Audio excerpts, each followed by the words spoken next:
বয়সটা মাত্র 5 বছর। আর এই বয়সেই ভাউইয়া গান গেয়ে সাধারণ মানুষের মন জয় করল ময়নাগুড়ির ভাউইয়া শিল্পী সন্ধ্যা রায়ের কন্যা জয়ী রায়।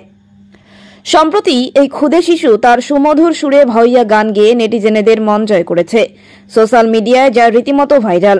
দৃশ্যে দেখা যাচ্ছে তার বাবা বাজাচ্ছে দোতারা, আর সেই সুরে সুর মিলিয়ে গান করছে ক্ষুদে জয়ী। আর তার সাথে সাথে তাল মেলাচ্ছে ভাই শিবম রায়। ময়নাগুড়ি ব্লকের চূড়াভান্ডার গ্রাম পঞ্চায়েতের ভাঙামালি এলাকার ভাউইয়া শিল্পী তথা বর্তমানে রাজবংশী স্কুল শিক্ষক বিপ্লব রায়ের এক ছেলে ও এক মেয়ে।